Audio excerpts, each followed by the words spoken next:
friends, welcome to another vlog. I am in my backyard, almost literally. I walked out a different direction of the complex and found this trail that's right behind my house, and it's perfect. It's exactly what I was hoping I would find. Mostly flat, but beautiful, and goes on forever, so I can go for walks and runs and hikes. I wanted to make a vlog today and share a little bit about my court experience. I went to court last week in Boulder for my driver's license. Turns out it's been suspended since February and I had no idea, so rode the bus down the mountain, stayed with a friend, and got a lawyer and went to court to kind of see what I could do to get it sorted out. So when I got to court and I met my lawyer, I caught a glance of the man who was in charge of my hearing, and I knew as soon as I saw him that I was in trouble. This man tried his absolute hardest to intimidate and threaten me.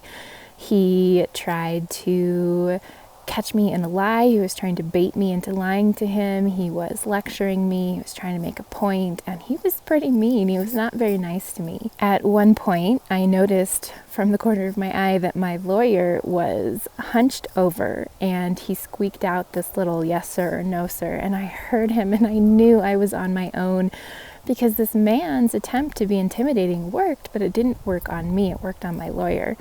And what I chose to do was I just sat there and I sat up straight, and I never broke eye contact with him, not once. I looked him right in the eye and I didn't wobble.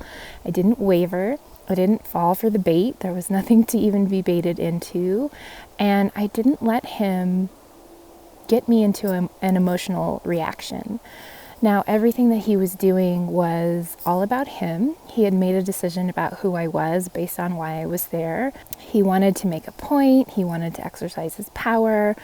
All of it was about him, and I chose not to engage with it. I chose to see it for what it was and to hold steady in that whole piece of, no matter what happens, I'll be okay. And he tried to threaten to take away my license for longer. He tried to lecture me and make me feel like a bad person. Again, he tried to bait me in a lie, and there was nothing to be baited into. And all I did was sit there, look him straight in the eyes, and tell the truth over and over again. And when he tried to bait me, I didn't say anything. If there was a question, if there was a request, something to respond to, I responded, and I told the truth each time, even if I knew it wasn't something he was going to want to hear. But I didn't engage in whatever it is he was doing, whether that was for me, trying to teach me a lesson and make a point, or because of him. Didn't matter to me. I chose not to engage with it. The reason that I'm talking about this is that it's something that I'm really learning in regards to relationships, and how important it is to really be steady in who we are and what we want and what we believe, no matter what's going on around us. It's very easy to get triggered, and I'm not saying I'm perfect. I definitely get triggered in certain situations by certain people and certain conversations, but in this case, it very well could have triggered me. It reminded me of stuff from childhood, and I could feel that little part of me that was like, whoa, this isn't okay. Let's get upset. Let's stomp around. Let's be emotional. And instead of doing that, I just stood steady in, I'm okay. No matter what happens, I will be okay. No matter what he does, I don't have to let it affect me. And I certainly don't have to engage in it unless there's a clear request. There's a clear question. There's something to respond to. He threatened to take my license away for longer. He lectured me. He did all the things, but ultimately he gave me my license back. I have to wait a month, but I will be getting my license back earlier than the full suspension. And I have no doubts that's because I stood steady and I didn't wobble. And I wasn't playing a game. I was simply showing up. I was being honest. I was responding to requests when there were requests, and I wasn't engaging with any of whatever it was he was doing. This has served me really well in my work. When I was younger, I used to get really intimidated by people who were older or wiser or smarter or better than me. And especially when people would say, well, this isn't what the experts are saying, I would just crumble. Who are the experts and who do I think I am? I'm certainly not an expert. And learning how to hold steady in my knowledge, my expertise, who I am, and what I know to be true absolutely shifted the professional relationships that I was engaging in, the way that I was treated at jobs that I was at, because I showed up, I held steady, I didn't wobble, I stayed true to myself and what felt right for me all of the time. I am learning how important this is in personal relationships as well, especially in the romantic realm of we really get to decide what it is that we will and will not engage with. And yes, there's another person involved and they have their stuff and they have their triggers and they have whatever it is that they're trying to do. They have their agenda, but that doesn't mean we have to engage with it. It doesn't mean we have to be triggered by it. What I would encourage you to do, which is something that I am doing, is to just be as clear as you can be moment to moment. What is true for you? What feels right for you? What are you willing and unwilling to tolerate? And what is the next step that you need to take?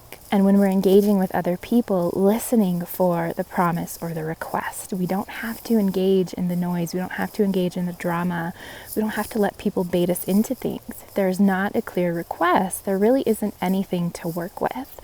And that's what I experienced in the courtroom, is when he was trying to bait me, trying to intimidate me, trying to be threatening, there was no request, there was no promise. It was just a mess of noise, a mess of emotion, a mess of whatever it was. So I waited and I stood steady and I listened for a request. I listened for a promise. I looked for the spaces where it was my turn to make a promise or a request, and I acted accordingly versus engaging in the drama, engaging in the game. And I really do think that that was to my benefit. When we're wobbly, and that wobble comes from being uncertain in ourselves, it's hard for us to make clear decisions. It's hard for us to make clear promises and requests. It's hard for us to stay clear and rooted in who we are and what we want when we're engaging with other people. So really learning how to steady yourself versus wobbling. I had a mentor in my life who liked to tell me all the time that I pushed and pulled, and it was just something that I did because of my personality type, and there's a degree of truth to that. But the push and pull really came down to me wobbling and what I knew to be right and true for me.